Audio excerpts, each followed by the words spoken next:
Hello, welcome back everyone. It is now September 15th of 2021. We are just getting closer to the official release of the Book of Boba Fett trailer that is all set and ready to drop by this October by Disney and Lucasfilm. This is Mike Zero. Make sure to subscribe if you are new to the channel for future Star Wars updates. Also, by the way, guys, I am on Twitter at Mike01 if you guys want to go ahead and check me out on there. I do post a couple of entertaining things on there from time to time and interact with you guys. So, we're on a very interesting road here when it comes to Star Wars, right? We have, of course, the Book of Boba coming out this December around the holiday season. We've got, of course, Disney CEO Bob Chapek, Jon Favreau, Dave Filoni, George Lucas, all set and ready to make major announcements by this November when it comes to new TV shows, Star Wars movies, books, novels, and comics, and more. That's really going to all tie together to create this new expanded universe. And that, to me, I think is all the more exciting. The fact that we have, of course, all of those creators, and we have the Disney CEO on top of all of that, making those announcements, I think it's going to be a very special time for Star Wars fans. And let's not forget about Celebration of 2022 next year, that's all set and ready to also make another batch of announcements of TV shows and movies. So, right now we have Jon Favreau and Dave Filoni with their hands tied, basically. They're working on over a dozen projects, and this really is a lot for them. I mean, they're working on, the Book of Boba Fett, the Ahsoka series, Mando Season 3, and other TV shows that are set to be announced. Personally, I think a lot of fans are very much skeptical on whether or not it's going to be good or bad for Disney and Lucasfilm to actually release multiple TV shows a year eventually, and we'll get into that in a little bit in just a second. So, with that being said, what's really exciting is exactly what Jon Favreau is pushing for the future of Star Wars and what's happening right now when it comes to the Star Wars franchise and what's really brewing behind the scenes. So, now that both Disney and Lucasfilm are focused on their new projects, such as Star Wars Kenobi, and even the Ahsoka Tano series for Disney+, they are preparing to promote the Book of Boba Fett by this October to get things going before it drops this December. However, it's described that currently Lucasfilm is well into the stages of preparing how the new universe is set to begin for the Star Wars fandom. The Ahsoka Tano series that Dave Filoni is currently working on is going to implement many aspects from the Thrawn trilogy, and will even give a brand new villain for Luke Skywalker to face in the series that is going to be very familiar for the hardcore fans, to say the least. Now, it's currently unclear who this new villain will be. However, Disney is said to be taking a very professional, of course, approach to a powerful villain from Star Wars Legends to become the new foe apart from Palpatine in Star Wars Ahsoka that will be teased for future Star Wars TV shows. As for The Mandalorian Season 4, the romance between Luke Skywalker and Mara Jade is best described to have a deeper foundation, and that the fans are going to be able to witness the Jedi students at Luke Skywalker's Jedi training temple in the 4th season of The Mandalorian. These Jedi students are going to be the ones that were killed off by Ben Solo in the sequel trilogy that was teased, and fans will get a real look into those characters.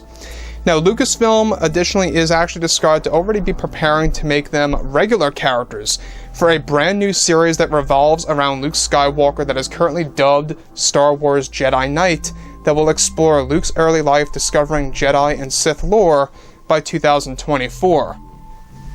Apart from this, Jon Favreau and Dave Filoni are also working on a big surprise for the fans, with the addition of a young version of Palpatine to make a significant appearance in The Mandalorian Season 4 as a clone, to face a young Luke Skywalker, and that even a young Leia Organa is described to be planned to become a part of this story, briefly to actually take elements from Star Wars Dark Empire's comic line. Now, Jon Favreau and Dave Filoni are making sure to bring Star Wars in a totally different and new direction for the series, and that there are even plans for, at some point, that Jessica Chastain is set to portray Abeloth from Star Wars Legends into the Star Wars canon, that will become an even bigger villain down the road that they are currently planning.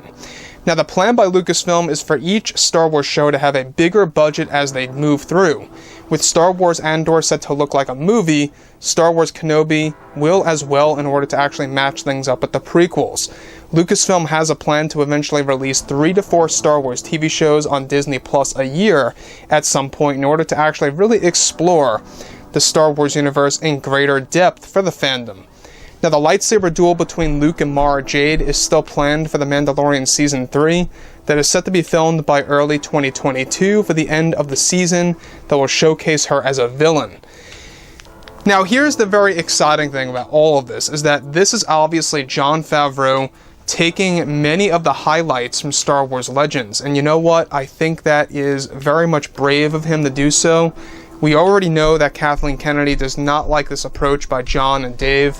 The fact that they are borrowing many beloved concepts from Star Wars Legends and kind of mixing things around a little bit. You know, let's be honest, they're not going to stay 100% accurate, but they are staying very, very accurate to the source material.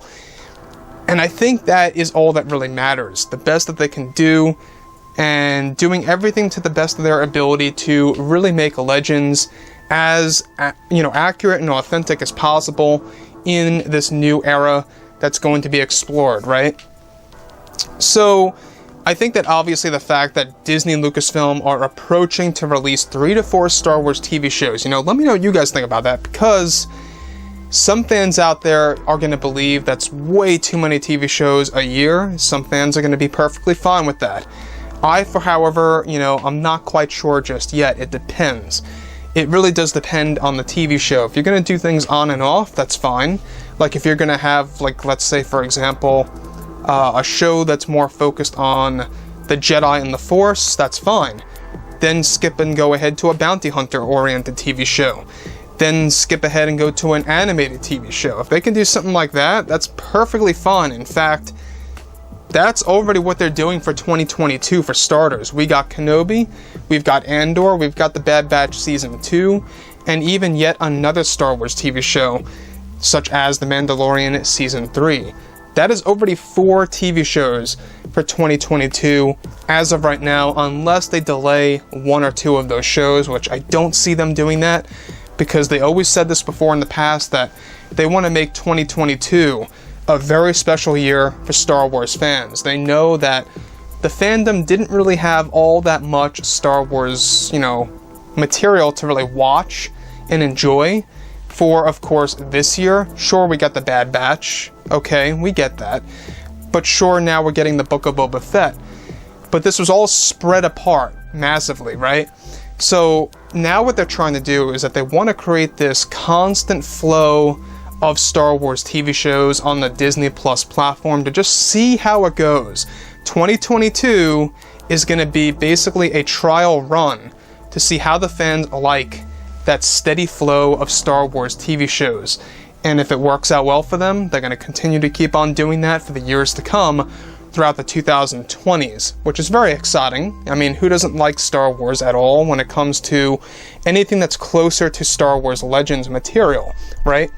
So, with that being said, guys, I would really like to hear what you have to say about Jon Favreau's approach to all of this and what he's doing with all these beloved characters and how he's treating the overall stories and how it's all going to interconnect with each other. That, to me, I believe, is awesome. So, anyways, guys, drop a comment below.